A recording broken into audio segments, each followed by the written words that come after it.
What is up, and welcome to SGPN's The Daily Dog. I'm Brent Hess. I'm here with my favorite Underdog Fantasy Pick'em plays for Friday, October 25th, 2024. If you're new to Underdog Fantasy, sign up with the promo code DailyDog for a 50% deposit match bonus worth up to $1,000. 50% deposit match bonus means however much you put on the app on your first deposit, they will add an extra 50% of that number to your account for you to play with. One-time rollover, so use that free money once and you can withdraw it. Best bonus in the business right there. Underdog does not have 50% deposit match bonuses as high as mine on every other site. A lot of people have Underdog promo codes. The Daily Dog one is as good as it gets. So sign up with that promo code. I've got a lot of action this weekend, Friday, Saturday, and Sunday. Lock in and let's get ready to roll. I will also say you don't necessarily have to play these in the slip order that I'm giving out here. There's definitely potential to mix and match and take different things from different slips and put them together and kind of make your own favorite super slip. You can check out the show notes to kind of figure out what all of my plays are and go from there. I organize them by sports because I know not everyone cares about every sport. Not everyone plays every sport. So I organize them by sport. But again, you can just mix and match and do what you want. Let's start out with a show slip for the MLB World Series starting today. Dodgers hosting the Yankees in Game 1. I gave out a slip yesterday. I'll recap that one in a little bit. But let's start out with a pretty controversial one. Aaron Judge lower than 8.5 fantasy points. Aaron Judge has just not had the most explosive postseason. He's a former MVP. He's a home run leader, all that great stuff. He's been underwhelming in the postseason, and I think Jack Flaherty and the Dodgers bullpen is going to be going balls to the walls in this game. I think Judge is going to have a tough time putting up a lot of points. I don't think he's homering in this game. Maybe a walk, maybe a single, maybe a RBI or run or something, but I just don't think it's going to be a very strong, massive statistical game. I didn't want to choose a specific stat to fade, so I just went overall fantasy points lower than 8.5. It's obviously scary. He can do this in one swing if it's a home run, but I'm not scared. Dodgers are shutting down Judge, at least for Game 1. All right, next we're on Kike Hernandez, higher than half a total base. Kike Hernandez is the new Mr. October. He's going to get a hit here. I believe it. It's Gerrit Cole on the bump. I think he can do it. There's just a lot to like about Kike Hernandez's performance and his clutch hitting in this series. If it's a close, tight one, and Hernandez is at the plate, he's getting a hit. Last one, Max Muncy, higher than half an RBI. Again, there's so much traffic on the bases when Muncy gets up to bat. He doesn't even need a hit. He can get the sack RBI. He can do it in a bunch of different ways. So give me Max Muncy RBI here. 5.88x slip with these three picks. Quickly, I will go over yesterday's MLB slip because we've got like six more slips to hit before this 10-minute podcast is up, so I got to go quickly. Juan Soto to get a walk, Gerrit Cole higher than 4.5 hits allowed, and Shohei Ohtani higher than 1.5 total bases. I went over that one in greater detail on yesterday's show. If you want to go back and listen to it, feel free. But just trust that Soto always gets walked. Gerrit Cole actually has had some trouble with a lot of the hitters in his Dodgers lineup over the course of his career. Shohei Ohtani is showing up in his first World Series game. That's it. 3.51x multiplier. It was the same yesterday. No CLV. So lock that one in if you want to get a little bit more conservative of a play. All right. College football today.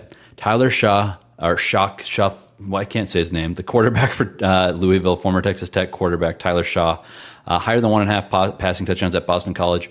Boston College has just kind of hit a wall. Their defense is still okay, but the Louisville offense is just way stronger than what BC is dealing with. Also, Thomas Castellanos is the quarterback for BC. I still think he's a little banged up. Why does that matter? Because if your offense isn't performing, the defense loses a lot of enthusiasm. I know that Bill O'Brien's a pretty good coach and usually gets a lot out of his teams, but I think that Tyler Shough is just going to be able to get two passing touchdowns here because eventually they're going to wear on this BC team, and they are a much better through the air team than on the ground, in my opinion, at least when it comes to I need to get it yards and need to get it scores. The Louisville team is much better through the air. All right, we're going to go to the Hajj-Malik Williams, quarterback of UNLV, higher than 215.5 passing yards versus Boise. I think there's going to be yards and points 4 days in this game. So give me Hajj-Malik Williams, higher than 215.5 passing yards. You can also play the touchdown runs, touchdown passes, all that other stuff.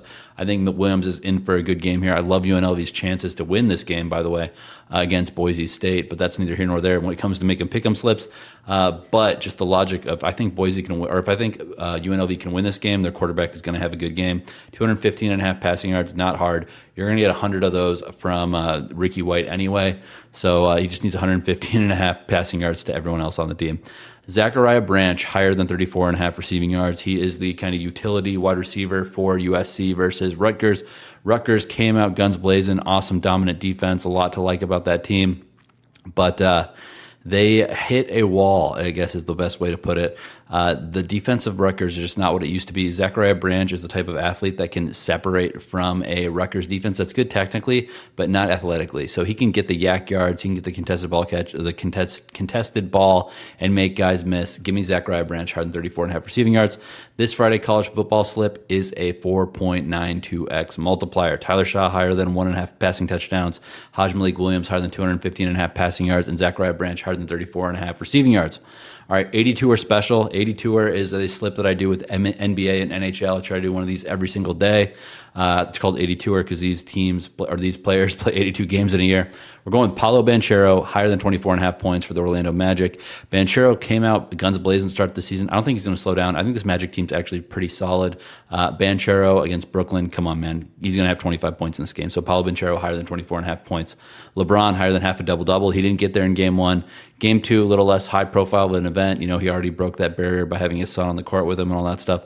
Now back to work. LeBron's going to get double-digit points, obviously. Is it going to be rebounds or is it going to be assists? Probably assists. LeBron, double-double, though. I'll take it and use the backdoor equity with the rebounds if he doesn't get that 10th assist. Last one, hockey. My Pittsburgh Penguins are not good defensively, not good in the goal. Give me Leon Draisaitl, higher than 1.5 points as the Edmonton Oilers host the Pittsburgh Penguins here. Draisaitl has gotten some points lately. He's been the Edmonton team is flawed early in the season, but again, big game with Sid the Kid in town. Draisaitl, one of the best players in the league. He's going to be just fine here. He's higher than 1.5 points. All right, Saturday morning, early UFC card starts at 7-ish a.m. Pacific, 10 a.m. Eastern. We're going to be taking Chris Barnett to win via finish. He's a huge underdog against Kennedy and Nzechukwu. Kennedy is a tough dude. He's a good dude. There's a lot to like about Kennedy. Chris Barnett's very underrated because he's 5'9", 265-pound heavyweight. That looks like a joke out there, looks like a gimmick out there. He's a real mixed martial artist. Ask some of his opponents. He's got a high finish rate. And I think Kennedy is going to wish he was back down at light heavyweight facing a guy like Chris Barnett. Then we're going Brunno Ferreira knockout versus Abus Magasapian. I don't think Abus is that good. Brunno Ferreira is one of the most exciting strikers in UFC right now. So give me Brunno Ferreira to win via KO here. Last we're on Lerone Murphy, higher than 65.5 significant strikes landed against Dan Ige. Ige, awesome dude, tough dude, never been knocked out. Lerone Murphy can wrestle a little bit, but usually not his plan A. He's going to be just fine scoring points with his hands and feet here. So 65.5 significant strikes landed. Easy peasy for him. This is a massive slip right here. This UFC slip with Chris Barnett to have a finish, higher than 0.5 finishes. Brunno Ferreira higher than 0.5 knockouts. And Lerone Murphy higher than 65.5 significant strikes landed. 40.55x. This is like a dong squad from when we were in the MLB season. All right. Saturday, college football. Jake Retzlaff, higher than 1.5 passing touchdowns at UCF. UCF is a favorite here. I don't get it. It's terrible. Retzlaff is going to perform in front of all of the Mormon travelers who came down to Orlando. If you are a fan of the Book of Mormon, you know the Orlando song. I almost started singing it there. All right, next we are going to go to Jalen Daniels, quarterback for KU versus K-State. Sunflower State showdown, higher than 1.5 passing touchdowns. We know there's a problem with this K-State team. They're very good, but their pass defense is not that good. Give me Jalen Daniels, higher than 1.5 pass touchdowns here. They've got stud wide receivers. I love my chances with this one. Also, their running backs can score through the air as well. Last one, Kevin Jennings, higher than 1.5 for rushing touchdown. He's the SMU quarterback traveling to Duke. The SMU team, all the issues they had early in the year kind of went away when Kevin Jennings took over. Very athletic, very big guy with a good, strong arm. They have to respect him through the air, but man, when he takes off, he's much faster than you think, much stronger than you think. So give me Kevin Jennings, higher than half of a rushing and receiving touchdown here. Last one, we are on to NFL Sunday. A.J. Brown to score TD against the Bengals. Bengals defense, absolutely terrible. If you don't agree with me, you haven't watched Bengals games this year. A.J. Brown, when he's back in the lineup, he's a touchdown machine. Jalen Hurts loves throwing it to him in highly contested spots in the red zone. They are going to go to him. So give me A.J. Brown touchdown here. Next, Kyler Murray, higher than 33.5 rushing yards at the Miami Dolphins. I know the story is Tua coming back and all that good stuff. Good for Tua. Kyler Murray, fast, good runner. I don't know if you watched his Monday Night Football game, but man, he can still run, get 40-plus yarders, to the end zone with ease. 33.5 rushing yards is way too low for him. And I don't know if you've noticed, Kyler Murray usually gets a bunch of rushing yards early in games, then has a lull second and third quarter, and then if he needs it in the fourth quarter, he pulls it out. I hope he just has a 40-yarder in the first quarter, and we're done thinking about it. Last one, Patrick Mahomes, higher than 1.5 passing touchdowns at the Raiders. Mahomes took it personally when they lost to the Raiders last year. He's been talking about this game for a long time. He is going to kick some, what? Maybe DeAndre Hopkins is out there. If he is, he's scoring a touchdown as well. But this 3-pick NFL slip, A.J. Brown, touchdown. Kyler Murray, higher than 33.5 rush yards, and Patrick Mahomes, higher than 1.5 passing TDs, 7.2x. Whole bunch of action this weekend. Lock it in. Make your favorite picks. Play all these sports Friday, Saturday, Sunday. Use promo code DailyDog if you're new to Underdog Fantasy. That's all I got for you today. Let's make some money.